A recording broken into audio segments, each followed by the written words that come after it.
Bab 4. Saat langit runtuh, kakak yang menanggungnya dulu. Sepanjang jalan, Mileye bergegas berjalan dengan Lin Siye, semua orang pun menuding. Ketika Mileye menjadi calon kepala keluarga, orang-orang di mansion melihatnya dengan hormat dan berinisiatif untuk menyambutnya. Tapi dia bukan lagi calon kepala keluarga. Mereka yang dulu menyanjung pada dasarnya langsung mundur begitu melihat Mileye, atau pura-pura tidak mengenalnya. Lagi pula, sekarang calon kepala keluarga kediaman Ye sudah menjadi Logard Ye, tidak ada yang mau menyinggung Lord Ye dan tetua utama. Bagi Mileye, dia tidak peduli tentang itu. Hanya ketika kamu kehilangan kekuatan kamu dapat melihat isi hati orang dengan jelas. Dalam perjalanan, Lin Siye memegang tangan Mileye dengan erat dan gemetar. Kakak, atau kita lupakan saja. Aku tidak sakit. Mereka memiliki tetua di belakang mereka. Mereka akan mengincar kakak. Mileye berhenti. Dia menoleh untuk melihat Lin Siye, dan berkata dengan kejam, siapa yang berani memukulmu, bahkan tetua utama, aku akan membunuhnya. Mengatakan itu, dia menarik Lin Siye dan berjalan cepat menuju kejauhan. Tak lama kemudian, Mileye membawa Lin Siye ke dapur kediaman Ye, ketika sang pria gemuk keluar. Orang ini persis pengurus Wang yang bertanggung jawab atas seluruh dapur kediaman Ye. Pengurus Wang melirik Mileye, sedikit membeku, dan segera, senyum terbentuk di wajahnya yang gemuk. Loh, angin apa yang membawa calon kepala keluarga? Oh, lihat ingatanku, aku lupa bahwa kamu sudah bukan calon kepala keluarga lagi. Hei, ini ingatan yang buruk. Omong-omong, aku harus memanggilmu kakak iparmu sekarang. Tetua sudah menjodohkan adikmu denganku, kita. Pada saat ini, Mileye tiba-tiba datang ke pengurus Wang dengan langkah cepat. Sebelum pengurus Wang bisa bereaksi, Mileye langsung menendang selangkangan pengurus Wang. Mata pengurus Wang melebar, fitur wajahnya memutar dalam sekejap. Dan di sekitar, semua orang tercengang. Apa yang dilakukan Mileye ini? Di mata banyak orang, Mileye tiba-tiba berkata dengan kejam, aku tidak tega memukul saudara perempuanku sejak aku masih kecil, tetapi kamu berani memukulnya. Mengatakan itu, dia menamparkan wajah pengurus Wang dengan tajam. Plak. Tamparannya sekeras guntur. Puff. Pengurus Wang memuntahkan seteguk esensi darah, dan dia berguling ke tanah, menutupi selangkangannya dengan kedua tangan, merintih terus-menerus seperti suara menyembelih babi. Mileye hendak terus menembak, tetapi pada saat ini, teriakan marah tiba-tiba datang dari belakangnya. Mileye, kamu lancang. Orang yang datang adalah Kingston Ye. Dan di belakang Kingston Ye, beberapa pengawal kediaman Ye mengikuti.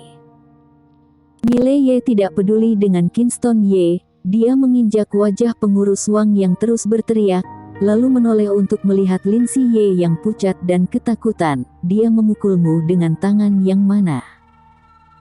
Lin Siye gemetar, kanan, tangan kanan, kakak, atau lupakan saja. Sebelum Lin Siye selesai berbicara, Mileye tiba-tiba mencabut belati dari pinggangnya, dan menebasnya dengan tajam ke bahu pengurus Wang. Jelek. Seluruh lengan kanan pengurus Wang langsung terpisah dari bahunya, dan darahnya muncrat seperti kolam. Ada keheningan di lapangan. Semua orang di sekitar tercengang, bahkan mata Kingston Ye terbuka lebar, dan matanya penuh ketidakpercayaan. Adapun pengurus Wang langsung pingsan. Lin Siye menutup mulutnya dan juga ketakutan.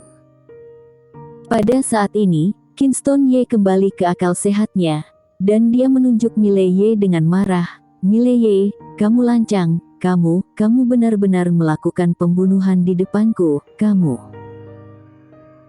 Mileye tiba-tiba berbalik dan menunjuk Kingston Ye dengan belati, dan berkata dengan kejam, bajingan, jangan berpikir aku tidak tahu bahwa kamu dan tetua utama berada di belakang layar. Kalian bajingan, sepanjang hari hanya bisa menjebak orang-orang sendiri. Kalau kamu hebat, coba jebak keluarga Zhang, jebak keluarga Li, jebak kediaman penguasa kota. Hanya jago kandang tapi lemah di luar seperti anjing, inilah kebajikan dari kalian para tetua. Keluarga Zhang, keluarga Li, kediaman penguasa kota, ketiga kekuatan ini dan keluarga Ye secara kolektif dikenal sebagai 4 kekuatan utama kota Qingcheng, dan keluarga Ye adalah pihak terlemah. Setelah mendengarnya, wajah Kingston Ye menjadi sangat jelek, dan dia berkata dengan keras, "Mileye, apa yang kamu sombongkan? Kamu melukai orang di siang bolong, kamu. Apa yang kamu ocehkan?" Pada saat ini, Mileye tiba-tiba berkata dengan marah, "Aku yang memotong, datang pukul aku." Wajah Kingston Ye itu berubah ungu karena marah, dan dia meraung, "Tangkap dia." Namun, pengawal kediaman Ye di sampingnya tidak berani bergerak. Mileye mewakili keluarga Ye bertarung berkali-kali di luar. Di antara pengawal kediaman Ye, pamornya sangat tinggi, karena hanya Mileye yang berani melawan 3 kekuatan lain di luar, dan dia bisa berani bertarung. Selain itu, ia juga sering membawa beberapa anak buah kediaman Ye keluar untuk memperebutkan wilayah. Bisa dikatakan sebagian besar pengawal kediaman Ye bertarung berdampingan dengan Mileye. Melihat para pengawal itu tidak berani bergerak, Kingston Ye tercengang, lalu berkata dengan marah, "Apakah kalian mau memberontak?" Pengawal pimpinan itu melirik ke arah Mileye dan ragu-ragu, "Kak Ye, kami." Mileye melirik pengawal itu, "Modili, kamu dan aku telah mengalami setidaknya 100 pertempuran berdarah. Bagaimana sikapku pada kediaman Ye? Kalian yang paling sering bertarung di luar bersamaku yang paling jelas. Sekarang keluarga memberi makanan anjing kepada adikku. Aku tidak tahan dengan emosi ini. Aku tidak akan mempersulit kalian. Aku tahu posisi kalian, tetapi aku nyatakan dengan jelas, mulai hari ini, persaudaraan yang lama dihapuskan. Kalian tidak perlu berbelas kasih, aku juga tidak akan berbelas kasih." Mendengar itu, wajah Modili tiba-tiba menjadi jelek. Kekuatan kota Qingcheng sering bertarung untuk wilayah. Setiap kompetisi berarti pertempuran berdarah. Generasi yang lebih tua tidak dapat mengambil tindakan. Ini adalah aturannya, karena jika generasi yang lebih tua mengambil tindakan, itu berarti perang klan. Pada saat itu, tidak ada yang akan untung. Oleh karena itu, ada aturan untuk membiarkan generasi muda keluar untuk berjuang, yang tidak hanya dapat menghindari kerugian kedua belah pihak, tetapi juga melatih generasi muda. Mileye adalah perwakilan dari kediaman Ye. Dapat juga dikatakan bahwa dia adalah kepala generasi muda kediaman Ye. Para pengawal ini telah mengikutinya berkali-kali melalui pertempuran mati, dan secara alami ada persahabatan dengannya. Pada saat ini, untuk menangkap Mileye, mereka secara alami sangat malu. Dan ada poin lain, yaitu, mereka sangat menyadari kekuatan dan kepribadian Mileye. Begitu pertarungan dimulai, dia pasti akan menjadi orang gila yang putus asa. Orang-orang seperti mereka, selama mereka berani melakukan sesuatu, mereka pasti akan mati. Melihat Modili dan yang lainnya belum mulai, Kingston Ye berkata dengan sengit, "Apakah kalian benar-benar tidak ingin hidup?" Modili menarik napas dalam-dalam dan hendak berbicara ketika Mileye tiba-tiba berkata, "Dia tahu bahwa kalian bukan lawanku, tetapi dia tidak menembak sendiri, malah ingin kalian menembak, hanya karena dia ingin aku membunuh kalian untuk membuat masalah lebih besar." Saat dia mengatakan itu, cibiran muncul di sudut mulutnya. Para tetua kediaman Ye yang manja, benar-benar ahli dalam hal menjebak orang sendiri. Setelah mendengarnya, wajah Modili dan yang lainnya tiba-tiba menjadi jelek. Kingston Ye ini mau mengorbankan mereka. Kingston Ye menatap Mileye. Mileye, hari ini berbeda dari masa lalu. Jika kamu tetap rendah hati, kamu mungkin dapat hidup beberapa hari lagi. Tetapi sayangnya, kamu tidak dapat melihat situasi dengan jelas, dan saat ini, kamu masih sangat sombong. Kamu, anjing tua. Pada saat ini, Mileye tiba-tiba memotong kata-kata Kingston Ye. Kamu katakan, yang menjodohkan adikku dengan bajingan ini, apakah idemu, bajingan? Kingston Ye mencibir, itu ideku, apa yang bisa kamu lakukan? Ekspresi Mileye menjadi mengerikan, tidak apa-apa menjebakku, adikku baru berusia 12 tahun, kamu bajingan masih ingin menjebaknya, aku akan membunuhmu. Suara itu jatuh, dan dia menginjak kaki kanannya. Bang! Di bawah kaki Mileye, lantai batu biru meledak secara langsung.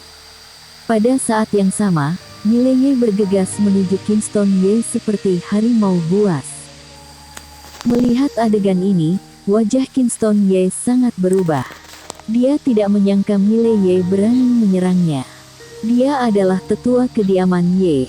Apakah Mileye ini benar-benar akan memberontak? Sebelum dia sempat memikirkannya, Kingston Ye berjongkok setengah, mengepalkan tangan kanannya dan mundur. Detik berikutnya, dia menghantam ke depan. Tinjuan penghancur gunung. Ini adalah seni bela diri tingkat rendah dari kediaman Ye, yang bisa menjatuhkan batu dengan pukulan. Dan pada saat ini, tinju Mileye tiba.